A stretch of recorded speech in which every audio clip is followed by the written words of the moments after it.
Principais. Bem-vindo ao módulo 2, Princípios de Cloud Computing.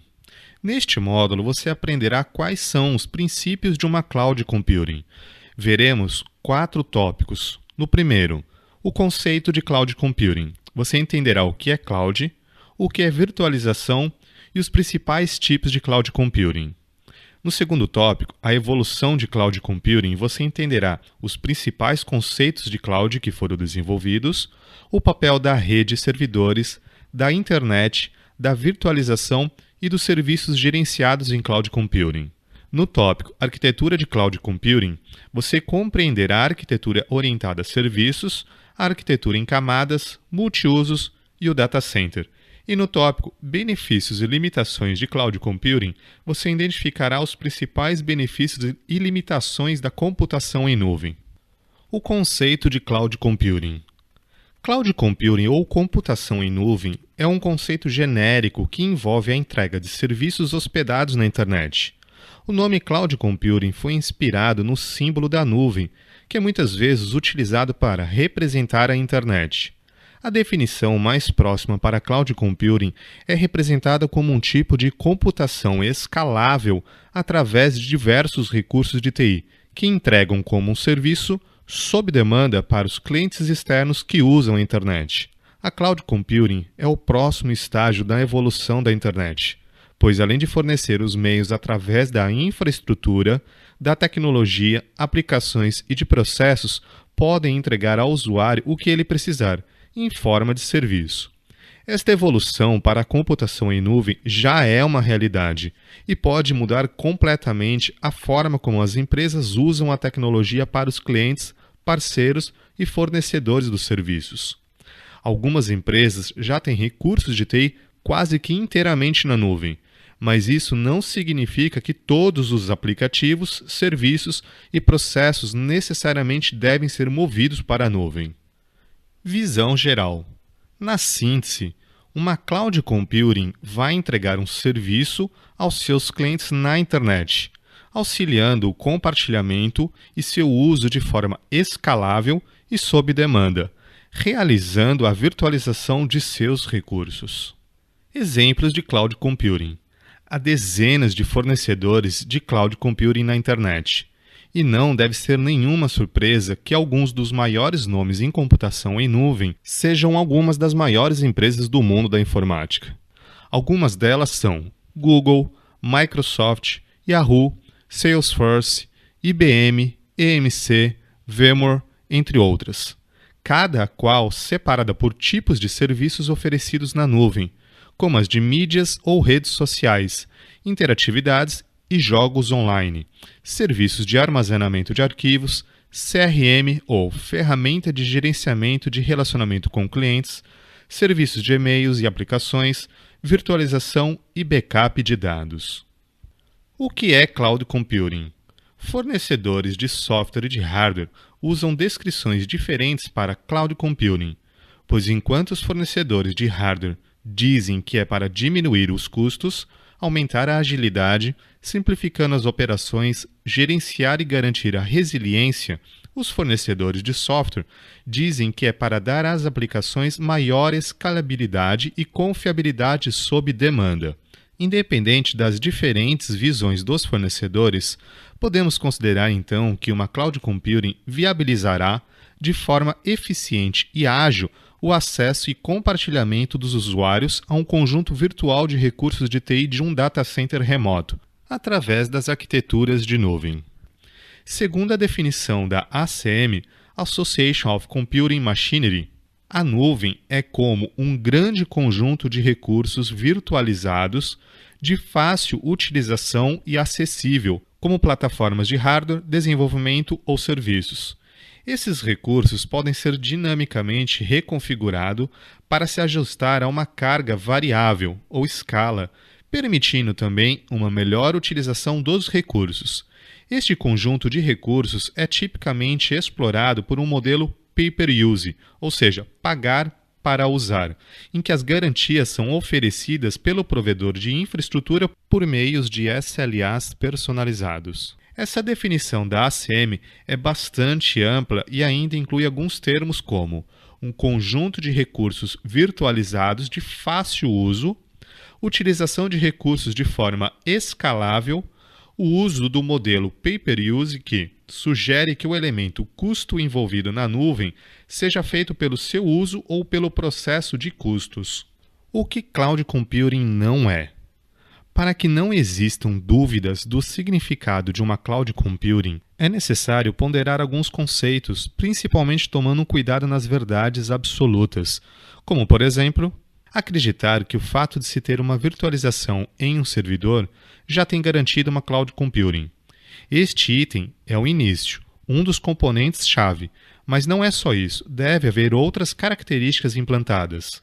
Acreditar que uma cloud é representada apenas por uma nuvem privada é outro erro, pois muitas vezes uma nuvem pública pode ser levada em consideração por diversos fatores, tais como custos, riscos, especialização, níveis de serviços, segurança, além do que, algumas vezes, é necessária a implantação de nuvens híbridas.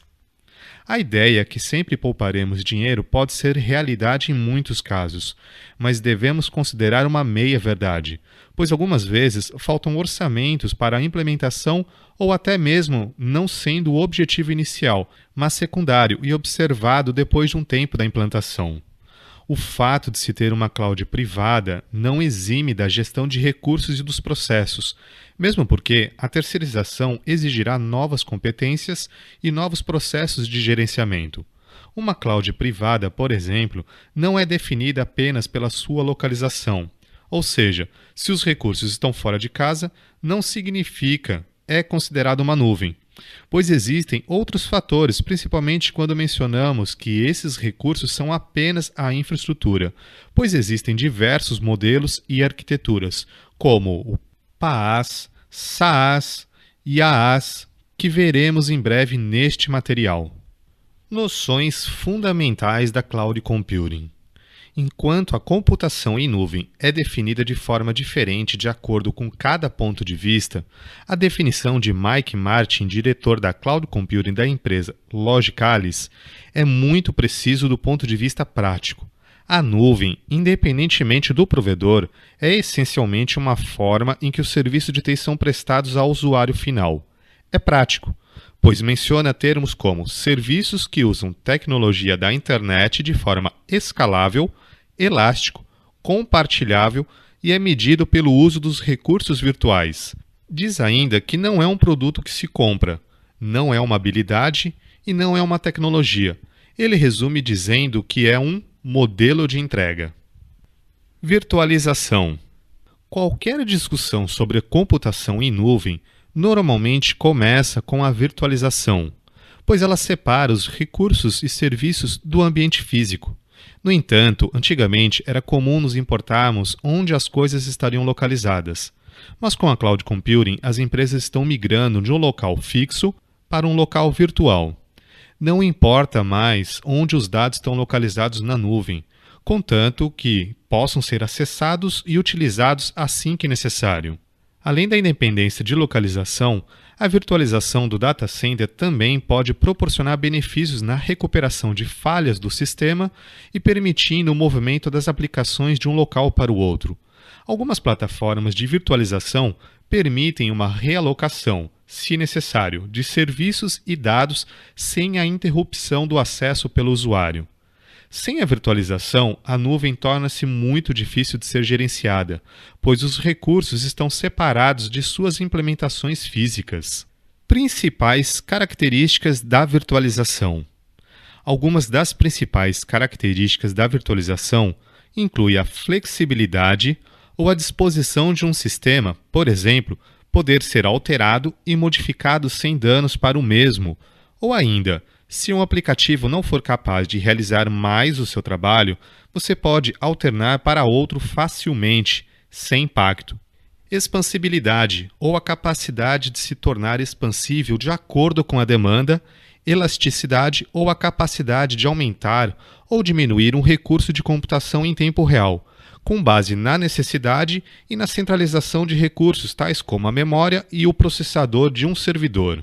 A virtualização continua evoluindo e cada vez mais fica difícil tomar uma decisão sobre a aquisição de uma nova solução, já que muitas vezes o produto vai mudar em 1 ou 2 anos. A capacidade de virtualização na recuperação vai depender do produto que está sendo implantado, pois se requer recuperação de falhas de virtualização, deve certificar-se que o produto a ser utilizado tem uma capacidade para fornecer os níveis de recuperação necessários. Recuperação de falhas é a capacidade de se ativar automaticamente a redundância de um equipamento, um sistema ou rede que está em stand-by frente a uma falha ou alguma anomalia de um aplicativo, servidor, sistema ou rede. Este processo também é conhecido como failover e deve acontecer sem a intervenção humana e geralmente sem aviso. A nuvem e a colaboração.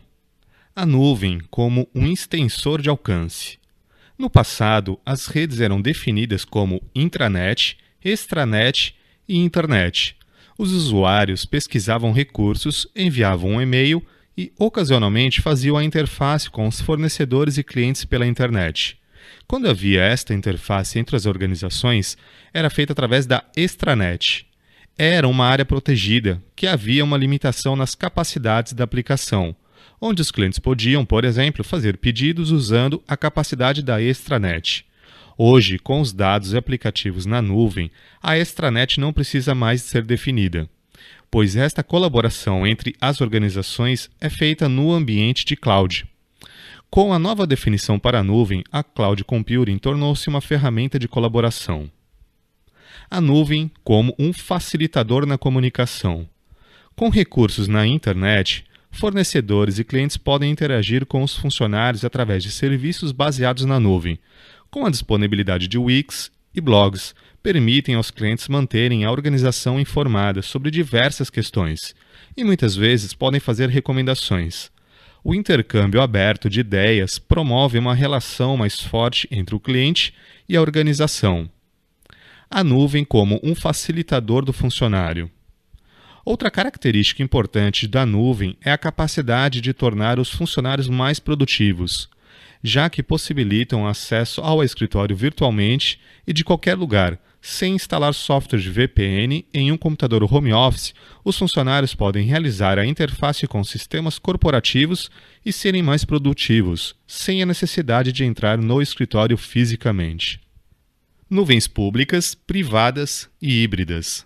Na definição dos diferentes 3 tipos de nuvens, você tem que pensar sobre a localização dos serviços que estão sendo consumidos, ou seja, enquanto que uma nuvem pública ou externa. A nuvem pública utiliza serviços que são fornecidos por alguns prestadores de serviços externos. Por exemplo, se você estiver usando um serviço chamado EC2, Elastic Compute Cloud da Amazon, este recurso fica fora das instalações da organização.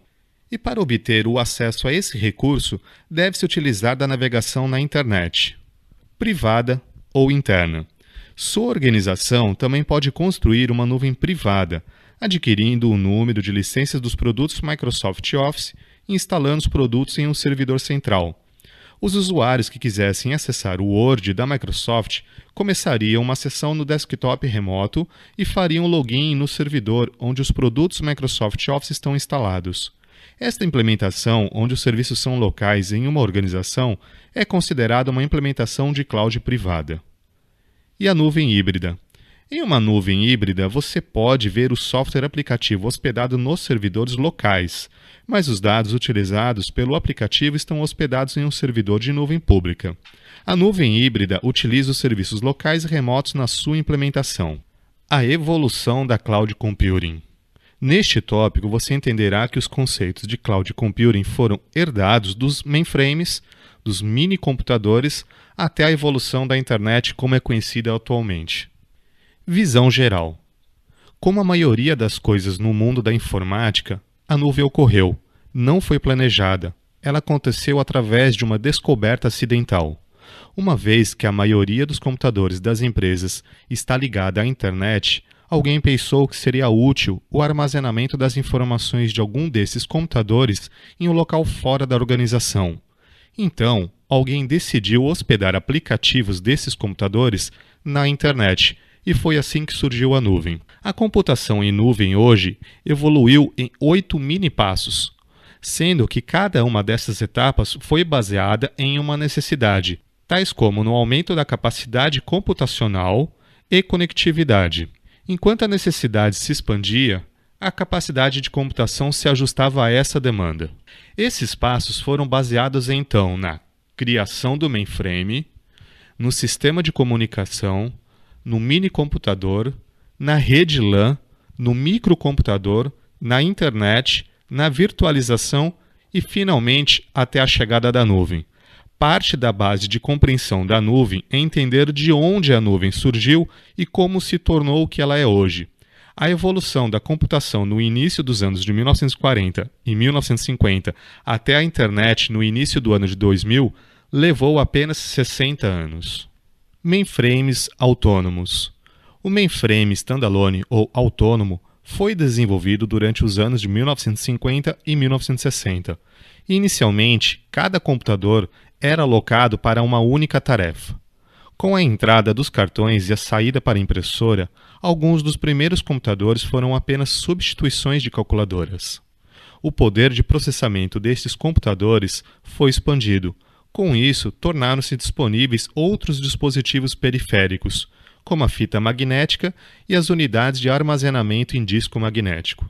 Houve um aumento no poder de processamento gerado pelo aumento da capacidade do sistema operacional, que através disso evoluíram, incluindo o suporte ao processamento multitarefa, às vezes chamada de multiprogramação ou timeshare, que para aquela época esses computadores eram poderosos, mesmo com suas limitações, tais como limitação de memória, limitada capacidade de armazenamento, extremamente caro, difícil implantação de novas tecnologias e habilidade especializada requerida para operar, programar e manter os sistemas.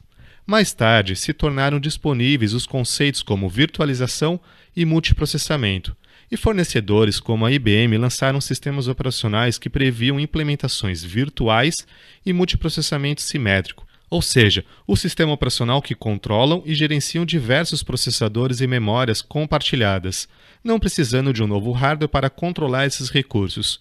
A única coisa que faltava era uma maneira de se comunicar. Sistemas de comunicação. No início, a capacidade de comunicação nos sistemas de mainframe vieram em duas formas. A primeira, aluguel de serviço de linha dedicada por volta de 1960, conectado ao processador host através dos antigos conectores com 4 fios, ligados à linha telefônica dedicada ponto a ponto. E o serviço dial-up, conectado ao processador host através de uma linha telefônica normal, usando um modem e um número de discagem gratuita, ainda usada por milhões de usuários de internet. No ambiente de hoje, o aluguel das linhas dedicadas refere-se à capacidade de comunicação em alta velocidade. Isso não era verdade no início dos serviços disponíveis. Os típicos serviços de aluguéis de linhas foram de 4.800 ou 9.600 bits por segundo. Serviços dial-up começaram com 300 bits por segundo e aumentaram ao longo do tempo para uma taxa de 2.400 bits. Com o avanço dos sistemas de comunicação dos mainframes, os sistemas operacionais evoluíram para as capacidades de multiprogramação ou timeshare, permitindo a hospedagem do processamento em lote e serviços online no mainframe. As primeiras implementações foram ligadas diretamente a um terminal burro ou dispositivos de tela verde, ou seja, computadores sem o poder de processamento, armazenamento, etc.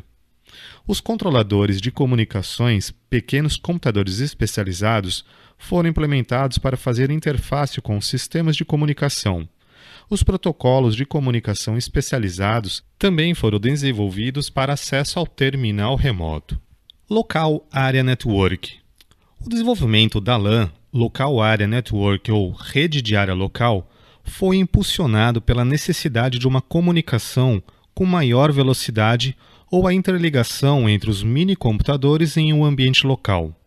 Os hardwares proprietários e as soluções de protocolo de software foram desenvolvidos pela IBM, Xerox e Datapoint, tais como ArcNet a 2,5 MB por segundo, protocolo baseado em token, a Ethernet a 10 MB por segundo com o protocolo CSMA-CD e Token Ring a 4 MB por segundo. O problema com a LAN no início foi novamente devido a implementações dos fornecedores com soluções proprietárias, ou seja, cada fornecedor protegia sua própria LAN. A rede Ethernet, no entanto, tornou-se popular, porque este padrão foi liberado para o uso geral nos produtos Ethernet, implantado por muitos vendedores. Uma rede LAN era utilizada pelo Unix na forma de terminais thin client, conectado a um cabo coaxial Ethernet. Uma característica no início da Oracle LAN foi o compartilhamento de arquivos e logo após a implementação da LAN, veio o desenvolvimento de servidores de arquivos, que com esta combinação, eventualmente, evoluíram para ser um serviço completo em um ambiente LAN. No final da era do minicomputador, havia ainda muitas questões a serem resolvidas. Os usuários clamavam por mais serviços. Mesmo um minicomputador era ainda muito caro para um único departamento comprar. Os usuários individuais não tinham acesso a minicomputadores. As equipes de TI ficavam sobrecarregadas na sua capacidade de implementar, desenhar e desenvolver aplicações. Havia uma insatisfação geral com a TI. O desafio seguinte foi resolver algumas dessas questões. Isso foi feito com um computador ainda menor. Microcomputadores. O microcomputador se apresentou de uma forma ainda menor do que o minicomputador.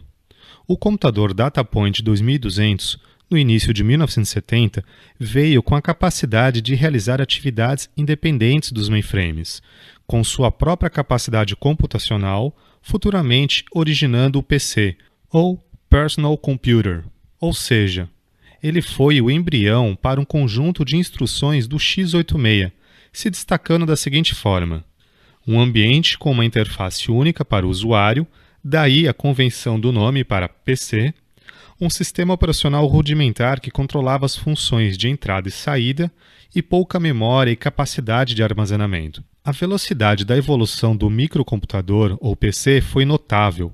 A lei de Moore estabelece que a densidade de componentes em uma CPU dobra a cada 12 a 24 meses. Desde a sua criação, os PCs tornaram-se mais poderosos e menos caros do que outras tecnologias concorrentes, devido à inovação e redução de custos na economia de escala na produção. Tal como acontece com os ambientes de computação de outros hardwares e PCs, que evoluíram a partir de um único usuário para multiusuário e sistemas operacionais de multiprogramações. Os PCs podiam rodar Unix, Microsoft Novell e outros softwares de servidores. Durante o mesmo tempo, as capacidades de comunicação também aumentaram imensamente. Internet. Sem a internet, a computação em nuvem não existiria. A internet começou como uma parte do Departamento de Defesa dos Estados Unidos no projeto ARPANET, com 3 objetivos. Primeiro, fornecer comunicação confiável caso um equipamento ficasse indisponível parcialmente ou numa falha de rede. Segundo, se conectar a diferentes tipos de computadores e sistemas operacionais. E terceiro, ser um esforço cooperativo ao invés de um monopólio controlado por uma única corporação. Estes objetivos foram alcançados. A internet é uma rede internacional em todo o mundo. Ela circula em volta do globo terrestre, dando a capacidade de comunicação para quase todos. A internet implementa um protocolo de comunicação padronizado. Muitas tentativas de padronização ocorreram no passado, mas a primeira abordagem foi o modelo OSI, Open System Interface. Paralelamente ao desenvolvimento OSI, a IBM desenvolveu o SNA, ou seja, o Sistema de Arquitetura de Rede. Com a nuvem, o protocolo TCP/IP tornou-se o padrão aceito para a rede LAN e para a internet, sem ser realmente definido como um padrão de protocolo. Virtualização. Virtualização multiplica o valor de um computador de alta velocidade. A virtualização não é um conceito novo. Tem sido tratado em um ambiente de mainframe desde 1970 com os sistemas operacionais da IBM, como o VM370, introduzidos em 1972. Virtualização. A virtualização é uma solução que integra um conjunto de todos os avanços da computação, tais como computadores de alta velocidade, grande capacidade de armazenamento e a internet. Em um ambiente virtualizado, múltiplos sistemas operacionais podem ser usados em uma única plataforma de hardware. Estes múltiplos sistemas operacionais têm como base um sistema operacional host ou um ambiente virtual. O ambiente virtual controla a atividade do sistema operacional do host e faz uma interface com o hardware. Com os processadores modernos de hoje, há uma grande quantidade de processadores disponíveis. Seria quase impossível calcular o número de ciclos de processador que são gastos em todo o mundo na internet diariamente para executar algo. Virtualização coloca essa capacidade extra para o uso. A virtualização é ativada através de multiprocessamento simétrico, onde mais de um processador real é instalado no servidor. O uso de processadores multicore, onde um único processador suporta mais de uma capacidade de processamento. E a disponibilidade de alta velocidade, memória de alta densidade a um preço razoável. Coloque o ambiente operacional virtualizado, em conjunto com o thin client, e entregas baseadas na web que o conceito da nuvem começa a se formar. A nuvem. Com o uso das interconexões dos clientes às redes de alta velocidade e da virtualização, multiplica-se a potência de processamento, fazendo da nuvem uma possibilidade cada vez mais evidente. Acrescente a isso a disponibilidade de armazenamento, o baixo custo, alta velocidade e a nuvem se torna cada vez mais uma realidade. Questões importantes da nuvem. Tudo já está pronto para passar de um conceito de nuvem à realidade, incluindo a habilidade de expandir qualquer um dos fatores mencionados anteriormente. A internet é o lar da conectividade em todo o mundo.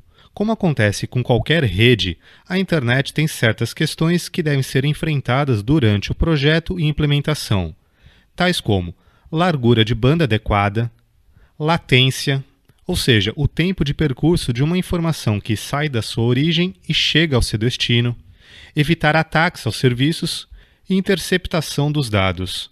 Apesar dessas questões, uma das maiores vantagens da internet é ter a nuvem como se fosse o centro de computação local. Ela pode ser acessada não importando o lugar ou o horário. Enquanto a conectividade com a internet e a largura da banda é suficiente, o ambiente de nuvem pode ser acessado. A visão da internet. A visão da internet chegou cedo para Leonard Kleinrock. Em 1969, ele fez esta previsão bastante simples. A partir de agora, as redes de computadores estão ainda na sua infância. Mas à medida que crescerem e se tornarem mais sofisticadas, vamos provavelmente ver a propagação de utilitários que, como acontece com concessionárias de energia elétrica e telefone, atenderá a residências e escritórios em todo o país. Lembre-se que no ano de 1969 ainda se vivia a era do mainframe e havia uma capacidade limitada de comunicação, processadores e unidade de discos caros e lentos. Ainda assim, a visão foi baseada na utilidade da internet. Sua previsão foi baseada em sua percepção de como as pessoas iriam optar por usar a computação. Serviços em nuvem são muito parecidos com o termo utilizado para utilitários, mas com mais flexibilidade. Assim como as pessoas podem comprar eletricidade da companhia elétrica local, as pessoas podem comprar os serviços em nuvem a partir de um provedor de serviços com o serviço de cloud que deseja. O serviço pode ser ligado e desligado à vontade e ser pago com base no valor percebido. Modelo de provedores de serviços gerenciados. Como as primeiras redes eram locais e para que os prestadores de serviços acessassem esses locais, as ligações eram feitas por redes de provedores de serviço através de protocolos como Frame Relay ou ATM, em essência, uma mini nuvem. Esses recursos de redes eram difíceis de trabalhar e de gerenciar. As redes Frame Relay eram normalmente obtidas por meio de um transporte comum, onde as taxas de dados eram caras e difíceis de medir. Os protocolos proprietários foram usados dentro dessas mini-nuvens e chegavam a um custo relativamente alto. Os serviços gerenciados evoluíram para a computação em nuvem através do uso da alta velocidade, utilizando conexões de internet com grande largura de banda, usando protocolos padrões e com a prestação de serviços padronizados. O que virá depois da cloud computing? Tal como é descrito em toda a história da indústria de tecnologia da informação, a nuvem continuará a evoluir, mas nunca amadurecerá. É certo que dentro dos próximos anos, que os thin clients serão essenciais para a computação em nuvem. Com a mudança para o desenvolvimento de principais aplicações baseadas em servidores cloud, os processos e os requisitos para as estações de trabalho serão reduzidos, e isso já aconteceu antes. Mas os thin clients utilizados em meados de 1990 foram substituídos pelos desktops, laptops e computadores de alto desempenho e de alta velocidade. Aplicações de uso geral para uso na nuvem continuará a ser desenvolvida. Estas aplicações de uso geral, tais como de contabilidade tradicional, controle de estoque, gestão de relacionamento com o cliente, o CRM, e aplicativos de escritório, o Office, irão migrar em breve para a nuvem. Arquiteturas da Cloud Computing. Neste módulo, veremos as diferentes arquiteturas de Cloud Computing para os serviços de TI, ou seja, toda a tecnologia que pode ser oferecida como serviços. Visão geral. A arquitetura de computação em nuvem é bastante simples. Os recursos que os usuários terão acesso na nuvem podem ser localizados na internet, ou seja, na nuvem pública, ou localmente. Os recursos locais usados no ambiente de computação em nuvem se encontram na nuvem privada. Algumas implementações de computação em nuvem vão usar tanto a arquitetura de cloud pública quanto a privada, que é chamada de nuvem híbrida. Em cada caso, a implementação de nuvem requer o uso de recursos, largura de banda e tem que lidar com os atrasos na rede. Basicamente, você verá em detalhes sobre arquitetura orientada a serviço, arquitetura em camadas, arquitetura multipropósito, arquitetura de data center, serviços da cloud, hypervisor, comunicação como serviço, software como serviço, plataforma como serviço, infraestrutura como serviço e monitoramento como serviço, além de outras informações sobre essas arquiteturas. Arquitetura de único propósito migrado para a arquitetura multipropósito. No início da evolução da computação em nuvem, havia apenas ambientes com um propósito único. Os mainframes e muitos computadores eram usados para aplicações com propósito único e específico, como softwares em geral, tais como de contabilidade, folha de pagamento, controle de estoque ou gestão do pessoal. Ou seja, estes equipamentos compartilhavam seus recursos para estas aplicações, normalmente utilizando o termo timeshare. Desta forma, os sistemas com arquiteturas para um único propósito foram utilizados de forma compartilhada, como, por exemplo, para reservas de passagens em companhias aéreas.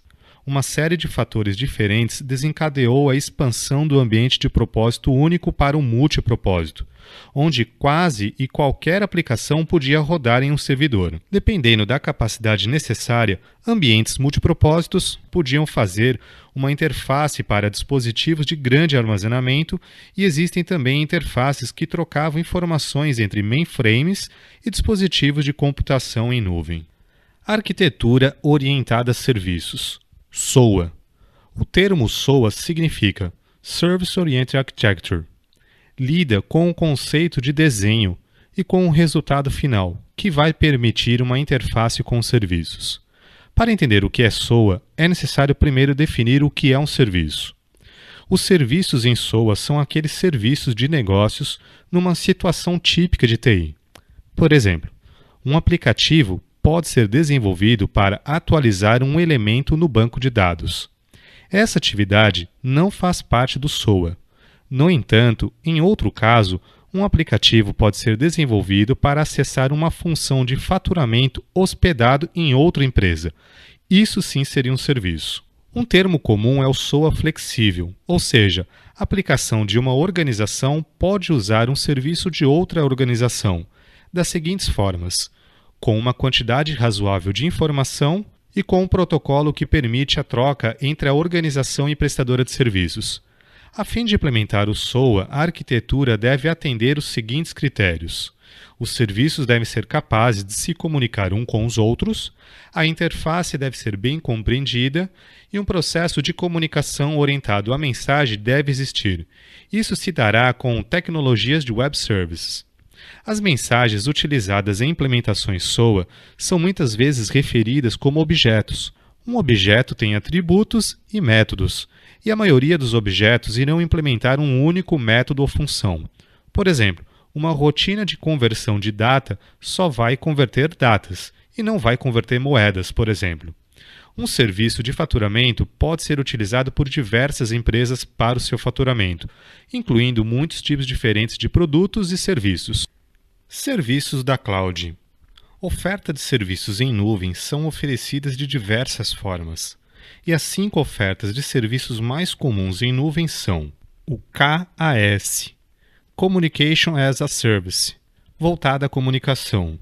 O SaaS, Software as a Service, voltada a software. PaaS, Platform as a Service, voltadas para a plataforma. IaaS, Infrastructure as a Service, para a infraestrutura. E MaaS, Monitoring as a Service, voltada para monitoramento.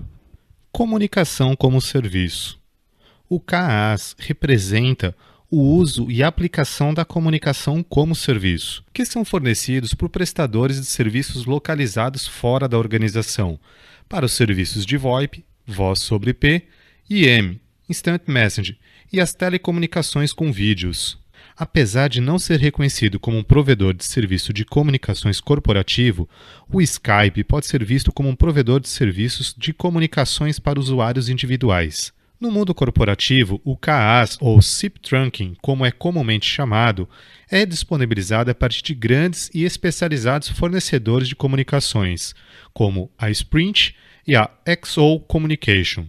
Neste ambiente, a conectividade do telefone é fornecida através desses provedores, ao invés de um sistema de PBX local. SIP, Session Initiation Protocol, é um protocolo de sinal que estabelece chamadas e conferências através de redes via protocolo IP.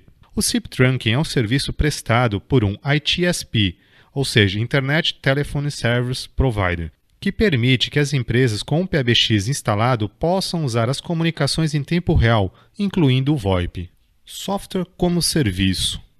Com o SaaS, a principal característica é que o software ou pacote de software que está hospedado em um ambiente remotamente pode ser utilizado pela organização sob demanda.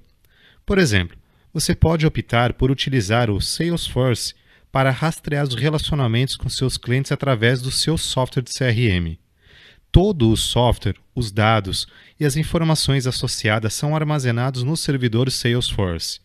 A interface para o site do Salesforce.com é feita através de um navegador web. Outras implementações de SaaS podem exigir a instalação de um pacote de software como o Microsoft Office, hospedado externamente, em um terceiro, e seus produtos seriam acessados usando a função de acesso remoto à área de trabalho. Ao invés de comprar uma licença para cada um dos 1000 usuários que você tem em sua organização, você licencia 100 cópias do Microsoft Office, instala as licenças no servidor de terceiros e acessa os produtos do Microsoft Office usando uma seção de acesso remoto da área de trabalho. Na visão SaaS, existem uma série de restrições. A primeira restrição é que o software deve ser utilizado da forma em que se encontra. Não há como modificá-lo. Assume-se, então, que o fornecedor do software terá um alto nível de conhecimento para fornecer suporte para aqueles que estão usando o software. Outras restrições com o SaaS são que o usuário terá pouca flexibilidade e pode ficar amarrado com um determinado fornecedor.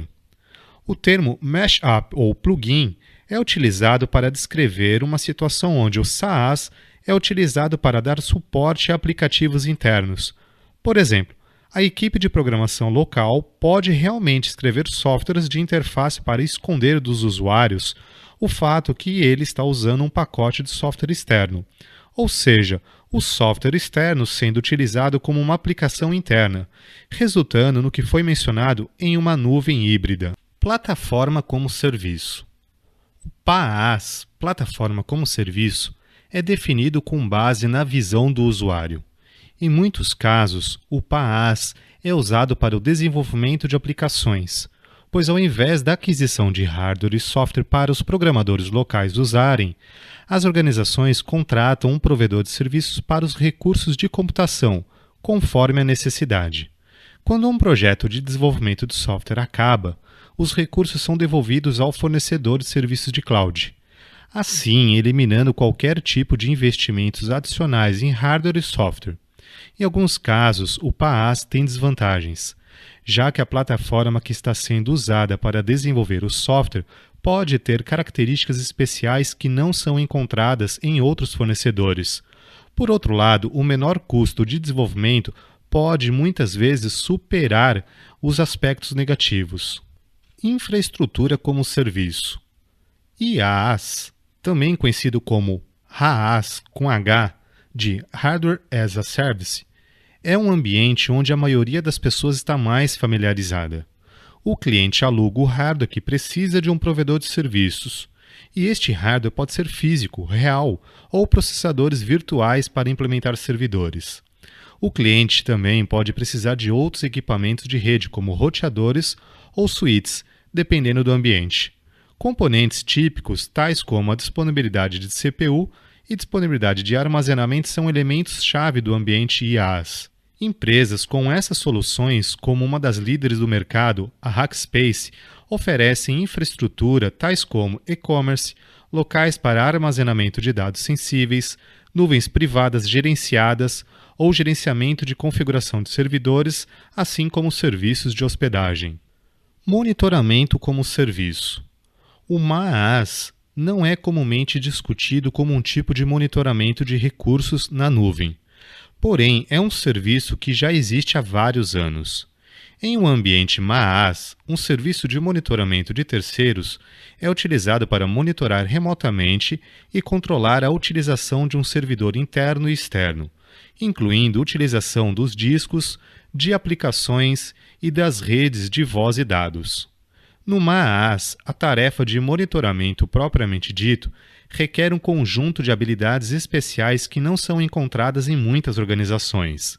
Este tipo de nuvem faz com que a função de monitoramento fique fora da empresa e seja absorvido por um provedor de serviço qualificado, removendo assim a carga de treinamento do pessoal interno que fazia o monitoramento. Arquitetura em camadas. A arquitetura em camadas normalmente é encontrada em um ambiente de aplicativo baseado em rede, com as seguintes camadas: camada de balanceamento de carga, que suporta as requisições dos clientes, camada de front-end da web, respondendo às solicitações do cliente, camada lógica de negócio, vários servidores de aplicativos de back-end e camada de banco de dados, que separa os dados dos aplicativos. Arquitetura em camadas. Balanceamento de carga. A camada de Load Balancer, ou balanceamento de carga, é o primeiro nível na arquitetura. Quando um usuário acessa seus aplicativos baseados na web, o acesso é muitas vezes controlado por um balanceador de carga, que tem por finalidade certificar-se que os servidores de back-end estão sendo acessados pelos usuários de uma forma que seja distribuído adequadamente os pedidos de carga de trabalho entre esses servidores. Há muitas técnicas diferentes para balanceamento de carga, tal como o balanceamento de carga em um ambiente baseado em rede, que é semelhante ao de um ambiente de fast food, onde há diversos atendentes no balcão. O atendente registra o pedido eletronicamente e da cozinha um grupo de pessoas rapidamente começa a trabalhar na solicitação. Quando o pedido está pronto, é passado de volta para o atendente, que é repassado ao cliente. O comprimento da fila de pessoas esperando para a ordem durante uma hora de rush, por exemplo, é controlado pelo número de atendentes disponíveis e o número de cozinheiros.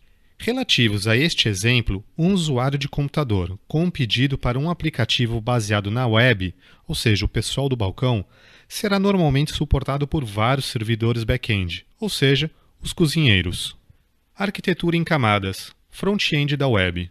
A segunda camada é a camada da web, que contém os servidores web. A função do servidor web é de receber informações ou pedidos de aplicação do usuário, interpretar e processar essas solicitações usando softwares como o IIS ou o Apache e fornecer ao usuário uma resposta formatada. Arquitetura em camadas. Lógica de negócio. A terceira camada é a camada lógica de negócio que contém os pedidos de suporte às tomadas de decisões, através de solicitações de usuários. Em ambientes menores, a camada lógica de negócio pode realmente ser implementada no único servidor web que os usuários utilizam, não havendo a necessidade de um servidor separado para decodificar um pedido do cliente. Em um ambiente de grande escala, a camada lógica de negócio é implementada em outros servidores, diferente do que os servidores web.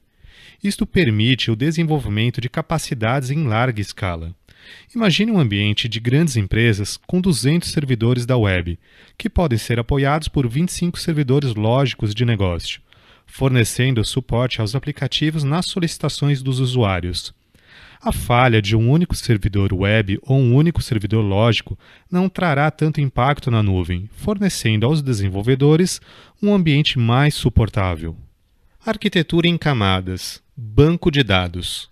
Na camada final de banco de dados existem engines ou motores que fornecem dados para as aplicações do processo de lógica de negócio. Ao separar o banco de dados da lógica de negócio, os desenvolvedores podem dimensionar os acessos aos recursos de banco de dados e as necessidades de negócio. Em cada uma das camadas, recursos adicionais podem ser adicionados ou retirados conforme a necessidade, fornecendo a elasticidade ou flexibilidade que uma nuvem tem. Arquitetura de virtualização de servidores. A virtualização é a criação de um computador ou sistema operacional virtual, ao invés dos reais. Ele permite que um único recurso, como um servidor físico ou um sistema operacional, atue como vários recursos virtuais para vários usuários. A virtualização funciona graças ao hypervisor, que é um software base que hospeda e controla o que está sendo virtualizado. O hypervisor fornece um sistema operacional isolado do hardware, e isso proporcionou um nível de proteção entre programas, aplicativos e o hardware do computador.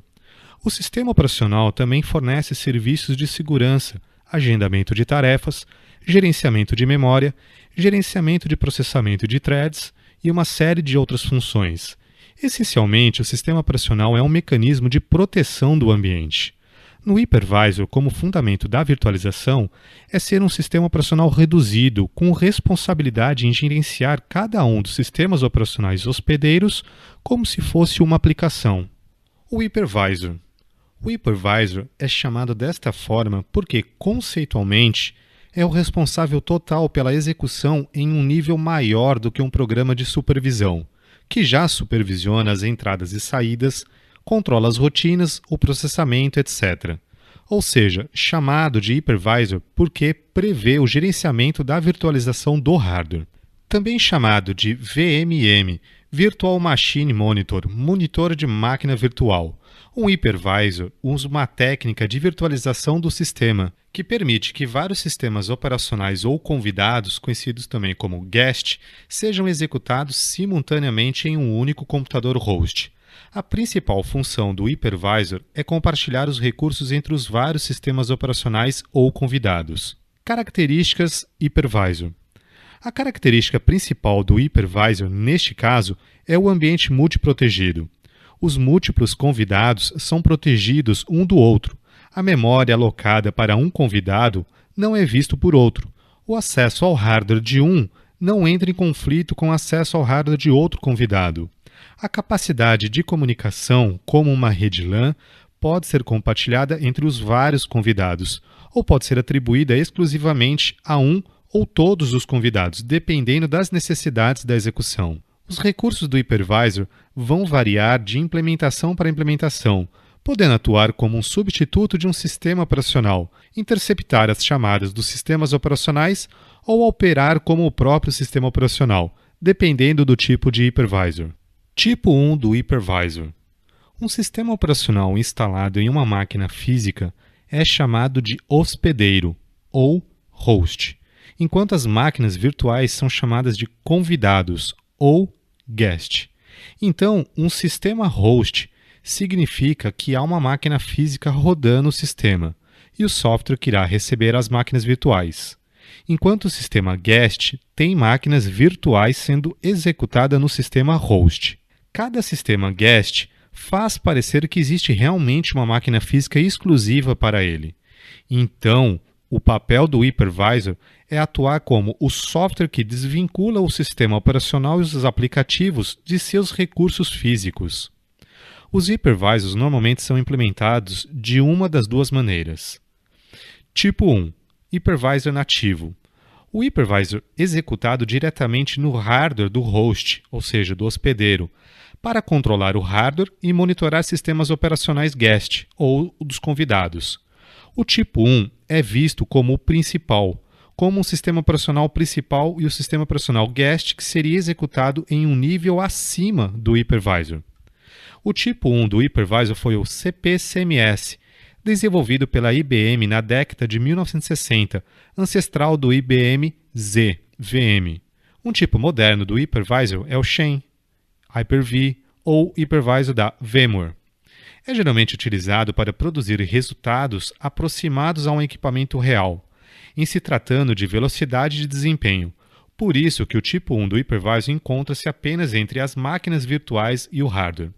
Em resumo, o hypervisor tipo 1 é uma camada que separa os sistemas operacionais guest dos hardwares.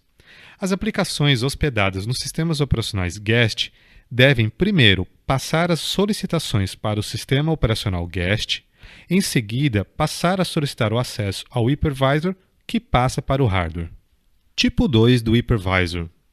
O tipo 2, o hypervisor hosted, funciona em um sistema operacional host, que fornece serviços de virtualização, como suporte de dispositivo de entrada e saída e gerenciamento de memória. O hypervisor é executado dentro de um ambiente de sistema operacional do host. O tipo 2 exige um sistema operacional host. A camada hypervisor está no segundo nível de software do sistema operacional. O tipo 2 é a virtualização mais comum e utilizada, devido à sua facilidade de instalação e configuração. Em um hypervisor tipo 2, um sistema operacional hospedeiro ou host é usado como o primeiro nível de controle de acesso.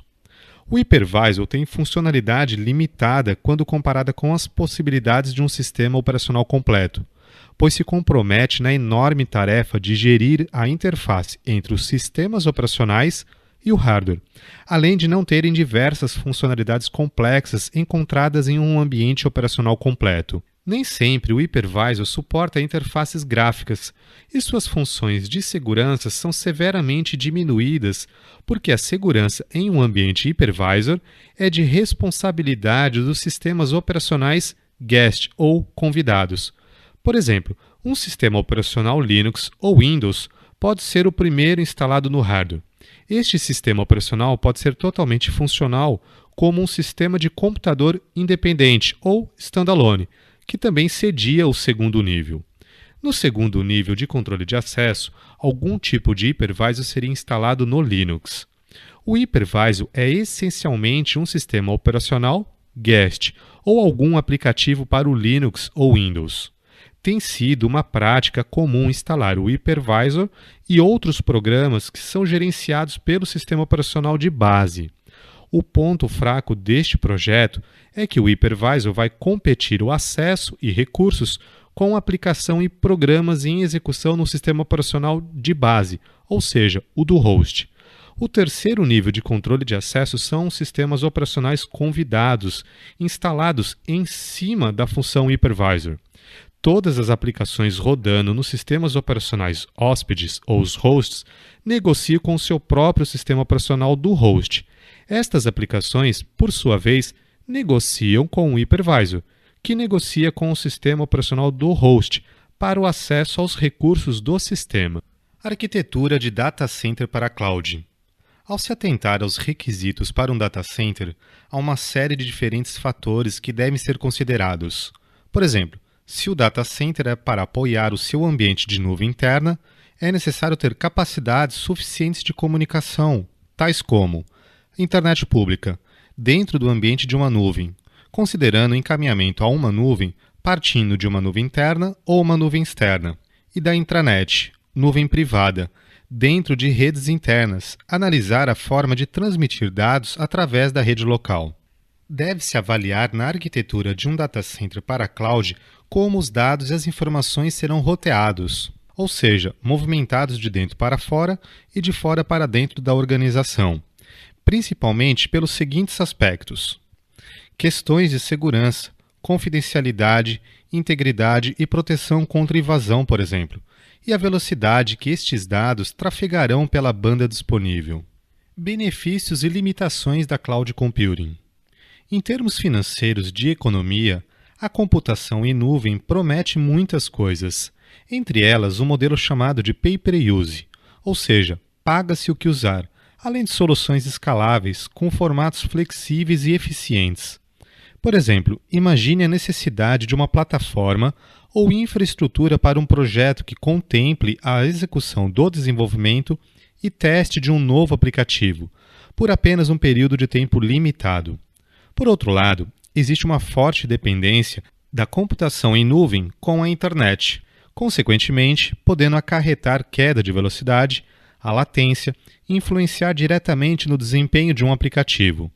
Regulamentos e exigências podem variar de país para país e de situação para situação, além de problemas de segurança e que devem ser cuidadosamente tratadas, sejam por contratos ou acordos, por exemplo, com nuvens externas ou públicas. Visão geral.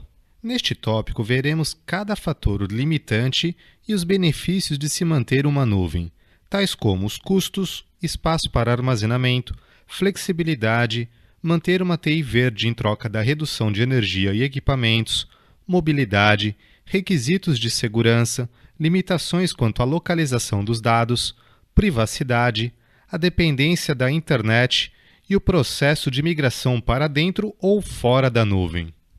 Benefício da cloud computing. Redução de custos. A computação em nuvem é vista como um investimento incremental. As empresas podem poupar dinheiro em longo prazo através da obtenção de recursos. Aumento de armazenamento. Ao invés de adquirir grandes quantidades de armazenamento antes da necessidade, as organizações podem aumentar o armazenamento de forma incremental, solicitando espaço em disco adicional do fornecedor de serviço quando a necessidade é reconhecida. Altamente automatizado. Como o software e os requisitos de hardware ficam hospedados em um provedor de nuvem, os departamentos locais de TI não têm mais que se preocupar em manter as coisas em dia e disponíveis. Maior mobilidade. Uma vez que as informações são armazenadas na nuvem, acessá-las é bastante simples, basta o usuário ter uma conexão com a internet, independentemente de onde estão localizados. Mudança do foco da TI.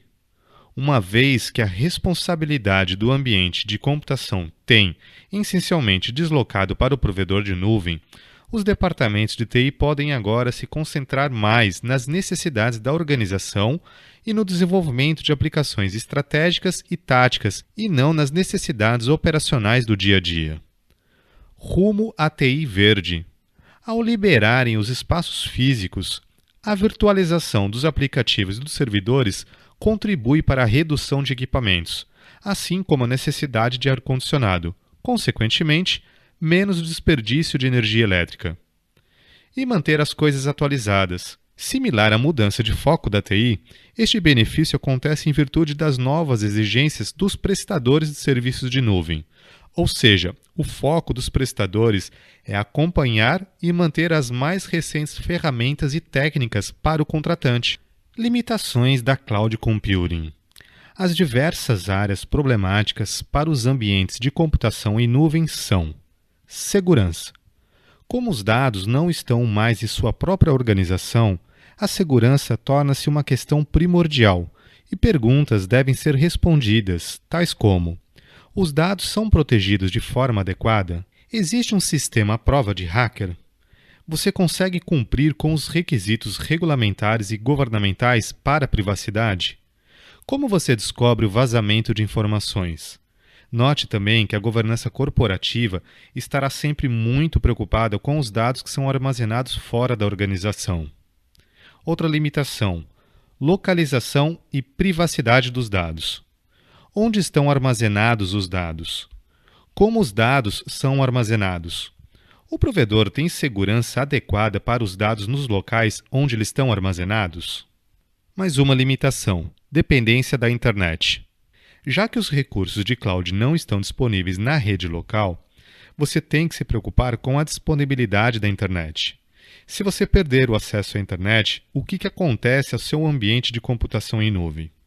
Se o seu provedor de serviço aumentar os períodos de indisponibilidade, o que você faz com os seus colaboradores e clientes? O que você faz em caso de aumento da latência ou atrasos nas respostas?